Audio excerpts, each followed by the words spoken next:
Hello यूट्यूबकर, कशा आहात तुम्ही? आजीच्या गोष्टीच्या चॅनलवर तुमचे सहस्र स्वागत असो. आता नवरात्र चालूच आहे, तर आज पण मी उपासाचा एक पदार्थ म्हणजे उपासाचं पॅटीस करून दाखवणार आहे. चला तर किचनमध्ये. उपासाच्या पॅटीससाठी लागणार आहे साबुदाणा. साबुदाणा हा थोडासा गरम करून घेतलेला, शेकवून घेतलेला आहे. त्याची पावडर करणार. त्याच्यानंतर बटाट्याचा किस उकडून बटाटा किसून घेतलेला आहे. थोडंसं उपासाचं पीठ घेतलंय, लाल तिखट, जिरं आणि मीठ आणि थोडंसं पाणी, एवढं हे पदार्थ लागणार आहे. प्रथम साबुदाणे भाजलेले आहे ते वाटून आणते. हे बघा, एकदम बारीक वाटून आणलं. आता मी मळून दाखवते. हे बघा, नंतर त्यात बटाट्याचा हे घालायचा किस,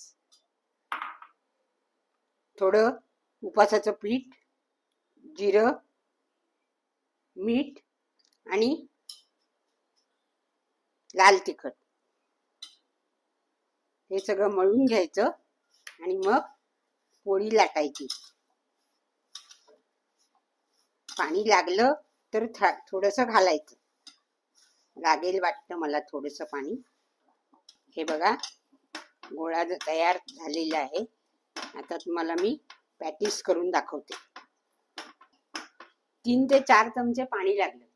बाकी बटाट्याचा किस आणि पीठ होतं त्याच्यात ते मिळून आलं. हे बघा, गोळा तयार झालाय. आता तुम्हाला मी लाटून दाखवते.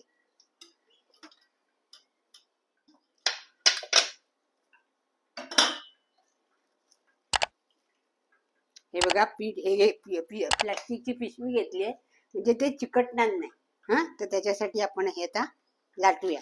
थोडं पीठ लागेल मला, थोडं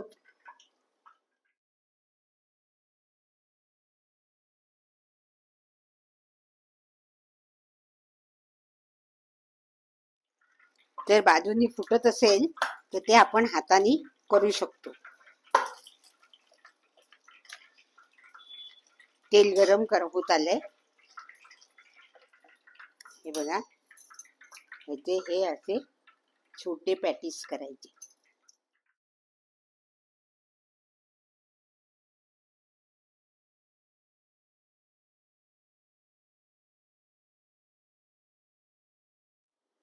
आता हे तळायला घेऊ.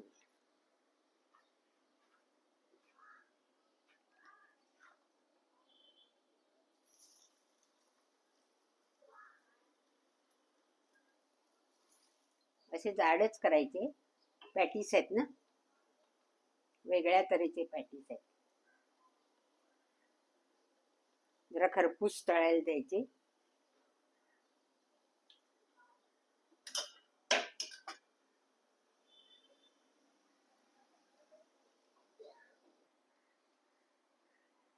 हे बघा, झाले. असे एवढे खरपूस तळून घ्यायचे. असे खरपूस तळून घ्यायचे. हे सगळे आता मी तुम्हाला तळून दाखवते. हे बघा, झालेले आहे. चांगले खरपूस झाले. सुगंध खूप छान सुटलाय.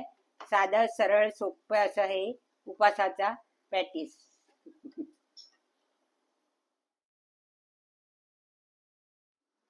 उपासाचे पॅटीस तयार. हे जरा कापांसारखे दिसतात, म्हणजे सुरणाची कापं असतात ना, त्याच्यासारखे पण दिसतात. तर तुम्ही कापं पण म्हणू शकता. तर ह्याच्यावर चटणी बरोबर पण ही तुम्ही खाऊ शकता. तसंच आपण जो वरीचा भात करतो त्याच्यावर पण हे कुरकुरीत खूप छान लागतात. तर तुम्ही जरूर करून बघा. माझा व्हिडिओ तुम्ही पहिल्यापासून पाहिलाच असाल तर लाईक करा, शेअर करा आणि कमेंट्स करायला विसरू नका.